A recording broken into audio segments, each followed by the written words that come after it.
আমাদের study mapping চ্যানেলে সবাইকে স্বাগত। আজকে আমরা গণিত প্রভা ক্লাস 6 পেজ নাম্বার 36 থেকে দেখে নেব। চ্যাপ্টারের নাম কি? জ্যামিতিক পরিমাপ। দেখো 1.5-এ তোমাদের জ্যামিতিক পরিমাপ আছে। মহিদুর, রানা, রিনি ও নাসির বাগানে বসে নিজের চেনা জিনিসের আলাদা ছবি আঁকছে। প্রথমে মহিদুর তার গ্রামের চাষের ছবি আঁকার চেষ্টা করলো। ঠিক আছে, দেখো মহিদুরের আঁকা ছবিটা এরকম। এখানে দেখো গ্রামের মধ্যে দিয়ে একটা রাস্তা গেছে, এক পাশে দেখো একটা বাড়ি আছে, কিছু ঝোপঝাড় আর কিছু গাছপালা। আরেক ধারে দেখো চাষের জমি আমরা দেখতে পাচ্ছি। ঠিক আছে, এইগুলো হচ্ছে আল। মানে গ্রামের দিকে তোমরা যখন যাবে তখন দেখবে চাষাবাদ যখন হয় না, তখন কিছু কিছু জমি থাকে এরকম, আর তার পাশ দিয়ে উঁচু উঁচু কিছু অংশ থাকে, মানে যেগুলো দিয়ে ওরা যাতায়াত করতে পারে এধার থেকে ওধারে, সেগুলোকে বলা হচ্ছে আল। দেখো মহিদুরের আঁকা ছবিতে আমরা কি দেখতে পাচ্ছি? এই জিনিসগুলো আমরা ছবিতে দেখতে পাচ্ছি, মানে মহিদুর তার গ্রামের ছবিটা এরকম করে এঁকেছে। দেখছি মহিদুরের আঁকা গ্রামের ছবিতে জমির আল দুটি পরস্পর সমান্তরাল না পরস্পর ছেদি। দেখো জমির আলগুলো কেমন হয় বলো তো? এরকম ধরো এক একটা জমি থাকে, ঠিক আছে, এই ধরো একটা জমি, এধার থেকে আরেকটা জমি, এধার থেকে আরেকটা জমি, এপাশ থেকে ধরো আলাদা আরেকটা জমি শুরু হচ্ছে, মানে এইগুলো তখন উঁচু উঁচু করা থাকে। আমার ছবিতে হয়তো একটা লাইন টানা হয়েছে, কিন্তু এটা উঁচু উঁচু থাকে।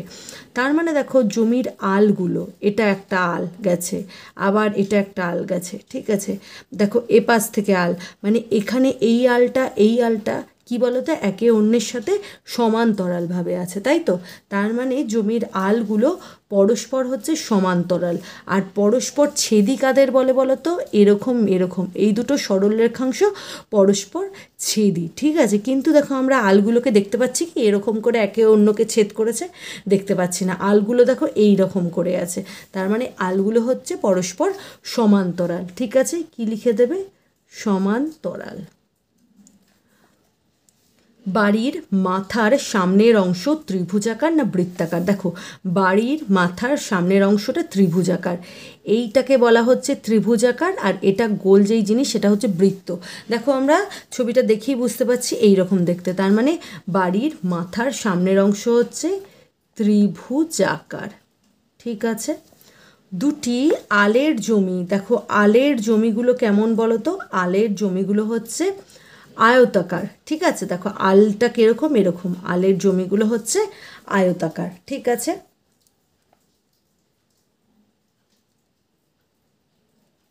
দেখো আলের জমি মানে আলটা নয়, সরি, এখানে আলের জমিটা বলতে চেয়েছে। দেখো আলের জমিগুলো হচ্ছে এটা, দেখো জমিটা এই ধারে, মানে এই ছবিটা, মানে এই ছবির মধ্য দিয়ে কিন্তু সম্পূর্ণ আমরা দেখতে পাচ্ছি না। ধরো জমির ছবিটা যদি পুরো আরও এক্সটেন্ড মানে বাড়ানো যদি হয়, তখন দেখবো আমরা এই রকম দেখতে পাবো। ঠিক আছে, আবার এই জমিটাকে বাড়ানো হলে তুমি দেখতে পাবে যে এই রকম, এই জমিটাকে বাড়ানো হলে দেখতে পাবে যে এই রকম, মানে জমিগুলো তার মানে কেমন পাচ্ছি বলো তো? আয়তাকার দেখতে পাচ্ছি। ঠিক আছে, মহিদুরের আঁকা ছবিতে ত্রিভুজাকার ও আয়তাকার বাহুগুলির চারদিকে লাল রং দিয়ে ও কৌণিক বিন্দুগুলিতে সবুজ রং দিয়ে গোল করি। ঠিক আছে, মহিদুরের আঁকা ছবিতে বলেছে ত্রিভুজাকার এবং আয়তাকার বাহুগুলির চারধারে লাল রং দিতে বলেছে। দেখো এই জমিটা এটা কি পাচ্ছি? আয়তাকার, এই জমিটায় আয়তাকার। ঠিক আছে, আবার দেখো এই বাড়ির চালটা, এটা দেখো ত্রিভুজাকার। বলেছে যে এই আয়তাকার আর ত্রিভুজাকার যে বাহুগুলো পাচ্ছি সেগুলোতে লাল রং করতে হবে। দেখো এই দিকটাতে লাল রং করে দেবে, ঠিক আছে, মুখে বলে দিচ্ছি, আমি রং করছি না। দেখো এই দিকটাতে লাল রং করে দেবে, কারণ এটাও হচ্ছে আয়তাকার জমির একটা অংশ। মানে যদি বাড়ানো হয় পুরো ছবিটা, যদি তোমাদের কাছে স্পষ্ট হতো এরকম করে, যদি সম্পূর্ণ ছবিটা থাকতো, তাহলে তোমরা দেখতে পারতে যে জমিগুলো হচ্ছে আয়তাকার। আবার দেখো এই বাড়ির চালটা হচ্ছে ত্রিভুজাকার, এইগুলোতে সবগুলোতে লাল রং করবে। ঠিক আছে, কারণ বলেছে আয়তাকার আর ত্রিভুজাকার যে বাহুগুলো আছে প্রত্যেকটাতে লাল রং দিতে বলেছে।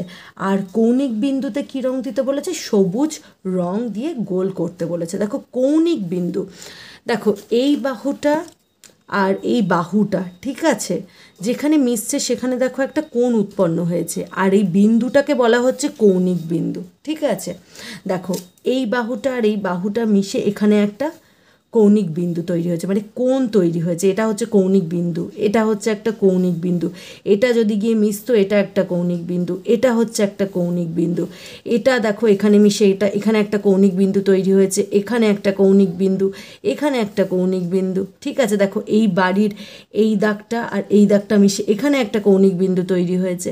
এই রকম করে প্রচুর, দেখো ছবিতে এই বাড়ির উঠোনগুলো দেখছো, এই একটা তল মানে এই একটা ধার, এই একটা ধার মিশে এখানে একটা কৌণিক বিন্দু তৈরি হয়েছে। মানে ছবির মধ্যে যদি তোমরা দেখো অনেক কৌণিক বিন্দু পাবে। ঠিক আছে, মানে ওই কৌণিক বিন্দুগুলোতে সবুজ রং করতে হবে। এবার বলছে যে মহীদূরের আঁকা ছবিতে কোথায় সূক্ষ্মকোণ, কোথায় স্থূলকোণ, কোথায় সমকোণ, কোথায় সরলকোণ আছে খুঁজি ও বেগুনি রং দিয়ে দাগ দিই। দেখছি ত্রিভুজাকার চিত্রে কটি কোণ আছে, দেখো ত্রিভুজাকার চিত্রে একটা, দুটো, তিনটি কোণ আমরা পাচ্ছি। ঠিক আছে, দেখো এখানে আমি আরেকবার তোমাদের বলে দিই যে সূক্ষ্মকোণ, স্থূলকোণ, সমকোণ আর সরলকোণের পরিমাপগুলো তোমরা এইগুলো ক্লাস 5-এ করেছো অলরেডি, তবুও তোমাদের আরেকবার মনে করিয়ে দিচ্ছি। আর দেখো যদি মানে কারোর অসুবিধা হয়ে থাকে চ্যাপ্টারটা নিয়ে, তবে ক্লাস 5-এ গিয়ে দেখবে তোমরা ত্রিভুজের যে চ্যাপ্টারটা আছে তোমরা প্লেলিস্ট থেকে সেটা আরেকবার ভালো করে দেখে নেবে। পরপর কয়েকটা চ্যাপ্টার, ত্রিভুজের চ্যাপ্টার, কোণের চ্যাপ্টার আরেকবার ঝালিয়ে নাও, কোনো অসুবিধা হবে না।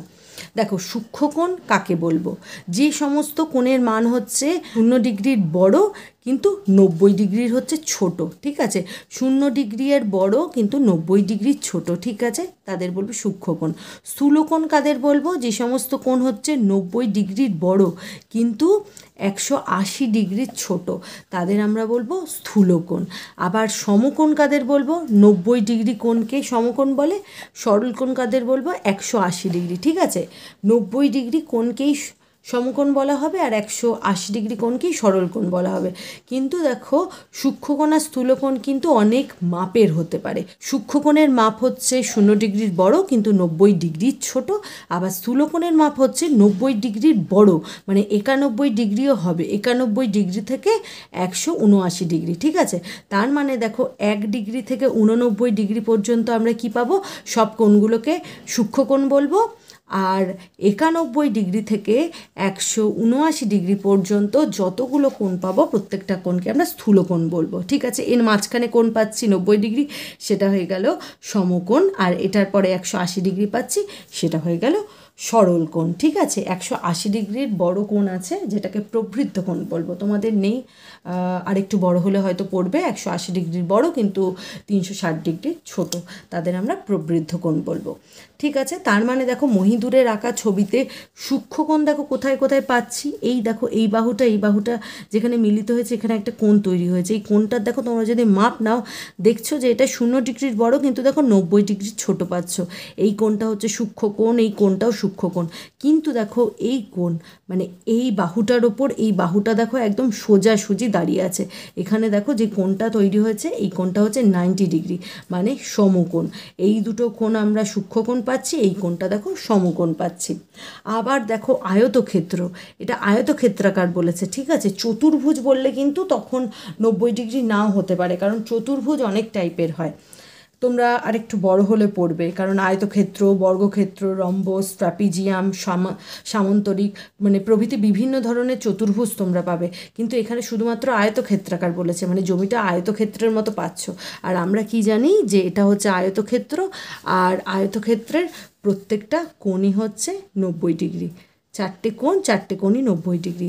আর এই জমিটার দেখো এই জমিটা বলেছে আয়তক্ষেত্রাকার, আর তাই প্রত্যেকটা যে কোণ তৈরি হয়েছে 4টে করে কোণ, প্রত্যেকটা কোণই হচ্ছে 90 ডিগ্রি মানে সমকোণ। ঠিক আছে, এইভাবে দেখো এই এই যে বাড়ির যে চালাটা এখানে ছবির মধ্যে যেরকম দেখতে পাচ্ছি, এই দেখো, আর এই বাহুটা এখানে দেখো সামান্য 90 ডিগ্রির বড় হয়ে যাচ্ছে, মানে চোখের আন্দাজে যেটা মনে হচ্ছে যে দেখো এটা সোজাসুজিভাবে যদি নামতো তখন 90 ডিগ্রি হতো, কিন্তু দেখো এটা একটু তেরচাভাবে ব্যাকাভাবে নেমেছে, মানে এটা 90 ডিগ্রির বড়, মানে এটা কি, এটা হচ্ছে স্থূলকোণ। দেখো এই বাহুটা মিশে এখানেও একটা দেখতে পাচ্ছি যে একটা স্থূলকোণ তৈরি করেছে। ঠিক আছে, এরপরে দেখো দেখে নিচ্ছি রানার আঁকা ছবি।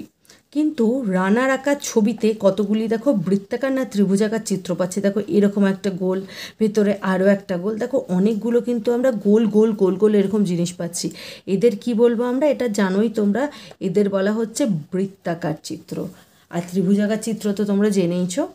রানার আঁকা ছবির মতো আমি গোলাকার ছবি দিয়ে কিছু তৈরি করার চেষ্টা করি। দেখো আমিও একটা এরকম একটা গোলাকার বৃত্ত আঁকলাম, একে আমি একটা ফুল আঁকার চেষ্টা করছি। ঠিক আছে, দেখো, ঠিক আছে, এরকম করে আমি একটা ফুল আর পাতা আঁকার চেষ্টা করলাম। ঠিক আছে, রানার আঁকা এরকম, যেমন রানা বৃত্ত এঁকেছে, আমি দেখো এরকম একটা ফুল আঁকার চেষ্টা করলাম।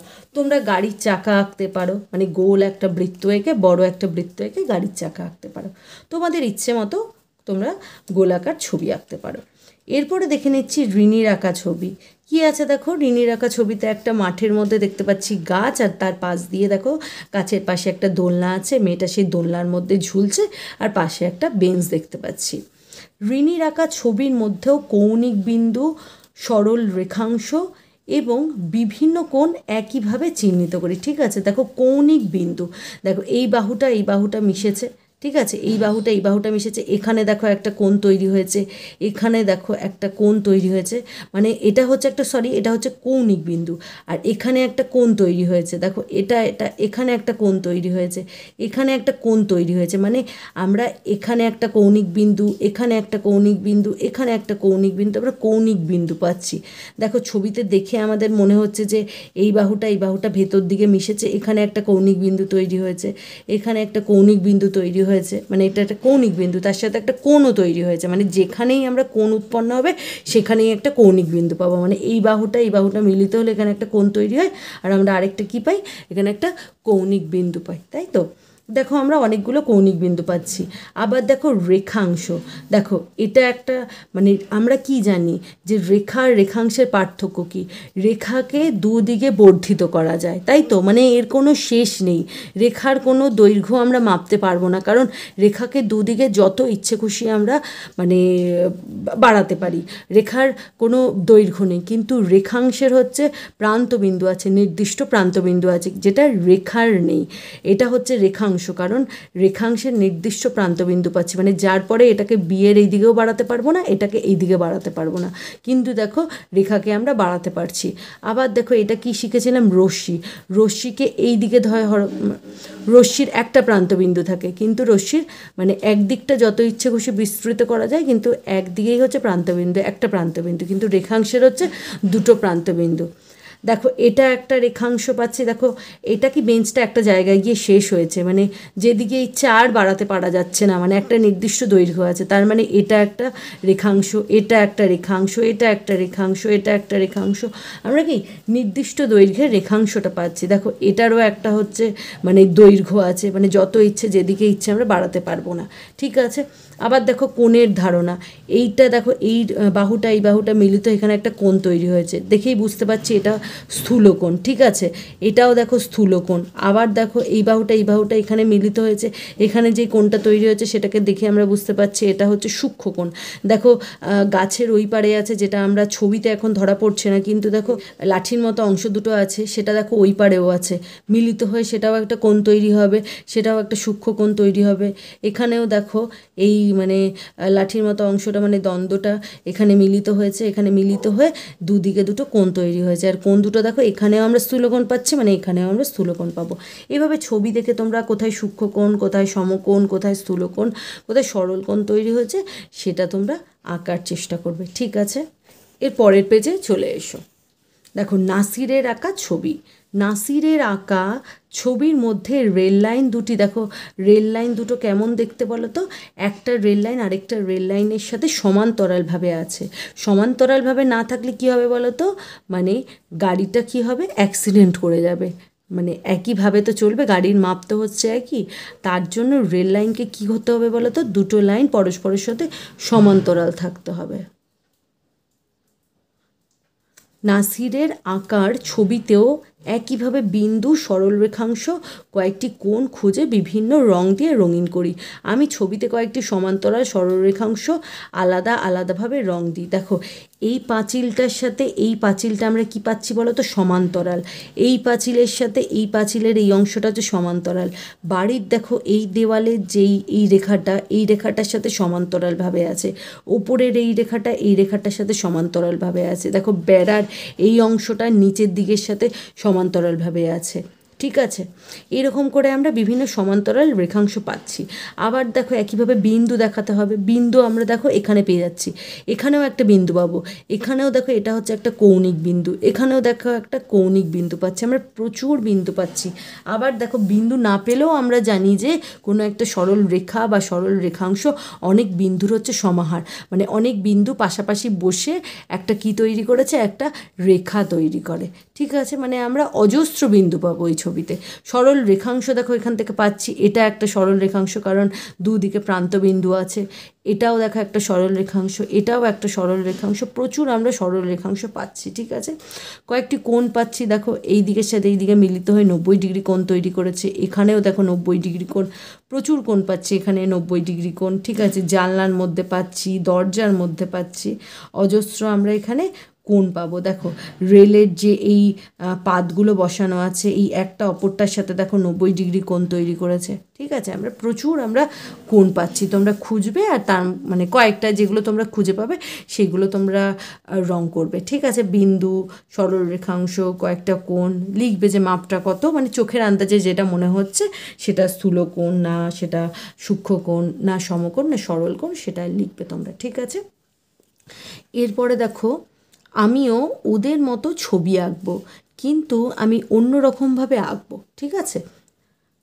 আমি প্রথমে একটি খাতার পাতায় অনেকগুলো বিন্দু নেব। ঠিক আছে, দেখো খাতার পাতার মধ্যে আমি কতগুলো বিন্দু নিয়েছি এবং তারপরে বিন্দুগুলোর নাম দেব। ঠিক আছে, বিন্দুগুলোর নাম দেওয়া হয়েছে, সেগুলি যোগ করে বিভিন্ন ছবি আঁকার চেষ্টা করব ও কোন ছবির জন্য কতগুলি বিন্দু লাগে দেখি। দেখো এখানে বিন্দু এঁকে কয়েকটাকে মানে যোগ করেছে, যোগ করে সেগুলোর নাম দিয়েছে।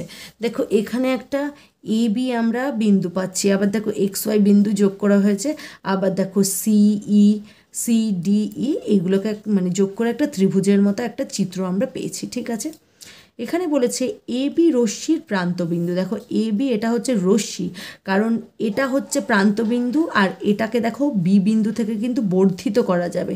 এটার কিন্তু কোনো মানে বি কিন্তু প্রান্তবিন্দু নয়, মানে বি বিন্দু থেকে এটাকে এই দিকে যত ইচ্ছে খুশি বিস্তৃত করা যাবে, কিন্তু এ বিন্দুর এই দিকে কিন্তু বিস্তৃত করা যাবে না, কারণ বি বিন্দুর এদিকে অ্যারো আছে। দেখো এটা হয়ে গেল রশ্মি, তার মানে এই বি রশ্মি প্রান্তবিন্দু কোনটা বলো তো? প্রান্তবিন্দু হচ্ছে এ, কারণ এর এইদিকে বিস্তৃত করা যাবে না, বি কিন্তু প্রান্তবিন্দু নয়। আবার সি ডি ও ই, মানে সি ডি ও ই, দেখো সি ডি ও ই বিন্দু সরল রেখাংশ দিয়ে যোগ করে, মানে সি ডি আর ই বিন্দুগুলো সরল রেখাংশ দিয়ে যোগ করে কি পেলাম বলো তো? ত্রিভুজ পেলাম। ত্রিভুজটা দেখো চোখে দেখেই বুঝতে পারছি কেমন বলো তো, এর একটা কোণ হচ্ছে 90 ডিগ্রি, মানে হচ্ছে সমকোণ, তার মানে ত্রিভুজটাকে আমরা কি পাচ্ছি? চোখের আন্দাজে সমকোণী ত্রিভুজ পেলাম। সিডিই ত্রিভুজের বাহুগুলি মাপি ও বাহু বেঁধে কি ত্রিভুজ হয় দেখি। ঠিক আছে, দেখো বাহুগুলো প্রথমে আমরা মাপার চেষ্টা করছি। দেখো বাহুগুলো মাপার পর কি পেলাম? সিডি বাহুর দৈর্ঘ্য, দেখো সিডি হচ্ছে 2.2 সেমি পাচ্ছি, ডিই মানে এই বাহুটা পাচ্ছে 2.1 সেমি, আবার দেখো সিই এই বাহুটার মাপ পাচ্ছে 1.6 সেমি। দেখো প্রত্যেকটা বাহুর মাপই কিন্তু আলাদা আলাদা, মানে আমরা কি জানি যে বাহুভেদে এখানে তোমাদের লিখতে বলেছে যে বাহুর দৈর্ঘ্য মাপি ও বাহুভেদে কি ত্রিভুজ লিখি। দেখো বাহুভেদে কি ত্রিভুজ পাচ্ছি? বিষম বাহু ত্রিভুজ। ঠিক আছে, বিষম বাহু ত্রিভুজ। আবার দেখো এই মানে চারটে বিন্দুর জায়গা দিয়েছে, বিন্দু যোগ করে আয়তকার চিত্র পেলাম, নিজে নাম দিই ও আঁকি। দেখো আমরা নাম দিলাম এ, দেখো এ বি আছে, সি ডি ই আছে, এফ নাম দিচ্ছি E F G H I. ঠিক আছে, দেখো এগুলোকে যোগ করতে বলেছে।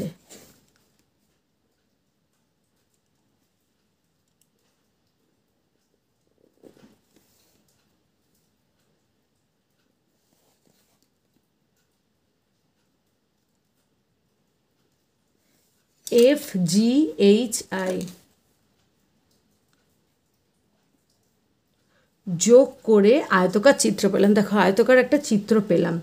ঠিক আছে, নাম দিতে বলেছে, নাম দিয়ে দিয়েছি। এত ও এত বিন্দু যোগ করে এক্স ওয়াই সরলরেখাংশের সমান্তরাল সরলরেখাংশ পেলাম। দেখো এক্স ওয়াই এই সরলরেখাটা, ঠিক আছে, এক্স ওয়াই বিন্দু যোগ করে এক্স ওয়াই সরলরেখাংশটা পেয়েছে, বলেছে যে এই সরলরেখাংশের একটা সমান্তরাল সরলরেখাংশ আঁকতে হবে। ঠিক আছে, দেখো এই বিন্দু দুটোকে যদি যোগ করি, ধরো মানে এটা একটু মানে বেড়ে গেল, ধরো নাম দিয়ে দিলাম কে এল। ঠিক আছে, তার মানে দেখো এই এক্স ওয়াই সরলরেখাংশের সমান্তরাল সরলরেখা কোনটা, কে এল। লিখে দেবো যে কে ও এল বিন্দু যোগ করে, কে আর এল বিন্দু যোগ করে এক্স ওয়াই সরলরেখাংশের সমান্তরাল সরলরেখাংশ পেলাম, তাই তো। দেখো এটার সাথে মানে এই এক্স ওয়াই এর সাথে কে এল হচ্ছে সমান্তরাল, মানে এটাকে যদি আমরা বিস্তৃত করি এরা কোনোদিনও মিলবে না, ঠিক আছে। নিজে নাম দিয়েও আঁকি, ঠিক আছে, হয়ে গেল। তারপরে বলেছে দেখো এইখানে 3টে বিন্দু দিয়েছে, এই 3টে বিন্দু যোগ করে সরলরেখাংশ দিয়ে স্থূলকোণী ত্রিভুজ আঁকি, ঠিক আছে। আবার 3টে সরলরেখাংশ দিয়ে স্থূলকোণী ত্রিভুজ আঁকতে বলেছে, ঠিক আছে। দেখো আমরা এরকম নিচ্ছি, ঠিক আছে, একটা স্থূলকোণ নিতে হবে। তো স্থূলকোণ মানে হচ্ছে 90 ডিগ্রির বড়। দেখো এখানে নাম দিয়ে দিলাম, এই বিন্দুটার নাম এম, এই বিন্দুটার নাম এন, ঠিক আছে। এল আর এমকে যুক্ত করে দিলাম, ঠিক আছে। এল আর এম যুক্ত হয়ে গেল, আর তারপরে এম আর এনকে যুক্ত করে দিলাম। দেখো দেখেই আমরা বুঝতে পাচ্ছি এইটা হচ্ছে 90 ডিগ্রি, এই কোণটা হয়ে গেল দেখো 90 ডিগ্রির বড়, এই কোণটা হয়ে গেল 90 ডিগ্রির বড়। তার মানে দেখো আমরা কি পেলাম বলো তো, এখানে একটা স্থূলকোণ পেলাম, এখানে স্থূলকোণী ত্রিভুজ আঁকি। দেখো এটা তো কোণ পেলাম, আর এই দুটোকে আমরা যদি যোগ করে দিই দেখো আমরা স্থূলকোণী ত্রিভুজ পেয়ে গেলাম। এল এম এন কী হবে, এল এম ও এন বিন্দু যোগ করে সরলরেখাংশ দিয়ে স্থূলকোণী ত্রিভুজ আঁকি, ঠিক আছে। দেখো এটা স্থূলকোণী ত্রিভুজ পেয়ে গেলাম, নিজে নাম দিয়েও আঁকি, ঠিক আছে, নিজে নাম দিয়ে আঁকলাম। এই স্থূলকোণী ত্রিভুজের বাহুগুলির দৈর্ঘ্য মাপি, আর ত্রিভুজটি বাহুভেদে কোন ধরনের ত্রিভুজ, চলো একবার মেপে নিই বাহুগুলোর দৈর্ঘ্য। দেখো এখানে এল এম বাহুটা দৈর্ঘ্য পেয়েছি 2.7 সেমি, এম এনের বাহুর দৈর্ঘ্য পেয়েছি 2.1 সেমি, আর এল এন এই বাহুটার দৈর্ঘ্য পেয়েছি 4.5 সেমি, ঠিক আছে। দেখো দেখেই বুঝতে পারছি 3টে বাহুর দৈর্ঘ্য কিন্তু কারোর সাথে মিলছে না, 3টেই হচ্ছে আলাদা। তার মানে বাহু ভেদে এটি বিষম বাহু ত্রিভুজ, ঠিক আছে। এই ত্রিভুজের 3টি কোণ দেখো চাঁদার সাহায্যে মাপতে বলেছে, মেপে দেখব, আর 3টি কোণের যোগফল কত সেটা আমরা দেখব, ঠিক আছে। দেখো চাঁদার সাহায্যে আমি মেপে নিলাম প্রত্যেকটা কোণ। দেখো এম কোণ পেয়েছি, এম কোণ এটা হচ্ছে এম কোণ, এম কোণ মানেই হচ্ছে এল এম এন, কোণ এল এম এন, এটাকে শর্টে এম কোণ লিখেছি। এম কোণের মানটা পেয়েছি 145 ডিগ্রি। এন কোণ মানেই হচ্ছে কোণ এম এন এল, ঠিক আছে, এটা, ঠিক আছে, এটা পেয়েছি 20 ডিগ্রি। আর এল কোণ মানে হচ্ছে এম এল এন, এই কোণের মান পেয়েছি 15 ডিগ্রি। দেখো ঠিক আছে, চাঁদার সাহায্যে আমরা মেপে নিয়ে এই মানগুলো পেলাম। 3টি কোণের যোগফল দেখো 145 ডিগ্রি যোগ 20 ডিগ্রি যোগ 15 ডিগ্রি। দেখো যোগ করে দেখছি, তোমরা বাইরে যোগ করে নেবে। দেখো যোগ করে পাবে 180 ডিগ্রি। এটা কিন্তু সর্বদাই 180 ডিগ্রি হবে, তোমাদের বলে দিয়েছি যে ত্রিভুজের 3টে কোণের যোগফল সবসময় 180 ডিগ্রির, মানে 180 ডিগ্রি হবে, 80 ডিগ্রির বেশিও হবে না কমও হবে না, ঠিক আছে। যদি 180 ডিগ্রির বেশি বা কম বেরোয় তাহলে তোমরা মনে করবে যে তোমাদের কোথাও মানে ক্যালকুলেশন করতে ভুল হয়েছে, মানে কোণ মাপতে হয়তো ভুল হয়েছে, ঠিক আছে। আবার দেখো কোনো চতুর্ভুজের ক্ষেত্রে 4টে কোণের সমষ্টি সবসময় 360 ডিগ্রি পাবো, ঠিক আছে। এটা যেমন হবেই, এটার বেশিও হবে না কমও হবে না। এখানে বলেছে যে এই বিন্দুগুলি যোগ করে চতুর্ভুজ পেলাম, ঠিক আছে। দেখো অলরেডি এখানে একটা আয়তক্ষেত্র এঁকেছি, আয়তক্ষেত্র হচ্ছে চতুর্ভুজই, তাই দেখো এখানে আমরা লিখতে পারি যে এফ জি এইচ আই বিন্দুগুলি যোগ করে চতুর্ভুজ পেলাম। বা তোমরা অন্যও যে কোনো করতে পারো, দেখো এই দুটো বাহুকে তোমরা যোগ করে দিতে পারো, মানে এক্স আর কে বিন্দুকে যোগ করে দিতে পারো, ওয়াই আর এল বিন্দুকে যোগ করে দিতে পারো। এখানেও দেখো একটা চতুর্ভুজ পাবে, ঠিক আছে। এই চতুর্ভুজের দেখো কটি বাহু আছে, 1 2 3 4টি। চতুর্ভুজ মানে 4টি ভুজ, 4টি বাহু। ত্রিভুজে যেমন আমরা পেয়েছিলাম ত্রিভুজ মানে 3টি ভুজ মানে 3টি বাহু, ভুজ কথার অর্থ হচ্ছে বাহু, তেমনি চতুর্ভুজ মানে 4টি বাহু থাকবে। চতুর্ভুজের 4টি বাহুর দৈর্ঘ্য স্কেলের সাহায্যে মাপি। এগুলো মাপার পর দেখো বাহুর দৈর্ঘ্যগুলো পাচ্ছি। এফ জি বাহুর দৈর্ঘ্য হচ্ছে 2.1 সেমি, আই আর এইচ বাহুর দৈর্ঘ্য মানে আই এইচ বাহুর দৈর্ঘ্য হচ্ছে 2.1 সেমি। আবার দেখো এফ আই বাহুর দৈর্ঘ্য মানে এই বাহুটার দৈর্ঘ্য 1.6 সেমি, জিএইচ এই বাহুটার দৈর্ঘ্য হচ্ছে 1.6 সেমি। দেখো আমরা ছবিটা দেখে মানে বাহুগুলোর দৈর্ঘ্য থেকে একটা কি বুঝতে পারলাম বলো তো, আয়তক্ষেত্রের বিপরীত বাহুগুলো, মানে এই বাহুটার বিপরীত বাহু হচ্ছে এটা, আবার এই বাহুটার বিপরীত বাহু হচ্ছে এটা। আয়তক্ষেত্রের বিপরীত বাহুগুলো সমান ও সমান্তরাল, ঠিক আছে। দেখো সমান পাচ্ছি, এখানে মাপটা দেখেই বুঝতে পারছি এই বাহুটার সমান হচ্ছে এই বাহুটা, এই বাহুটার সমান হচ্ছে এই বাহুটা। তার মানে আয়তক্ষেত্রের বিপরীত বাহুগুলো সমান, আর তার সাথে কি হচ্ছে বলো তো, সমান্তরাল। মানে এফজি বাহুর সাথে আইএইচ বাহু হচ্ছে সমান্তরাল, আবার এফআই বাহুর সাথে জিএইচ বাহু কি সমান ও সমান্তরাল, ঠিক আছে। ভিডিওটা আশা করছি ভালো লেগেছে। যদি ভালো লেগে থাকে অবশ্যই কমেন্টে জানিও, লাইক করে দিও। দেখা হচ্ছে পরের ভিডিওতে।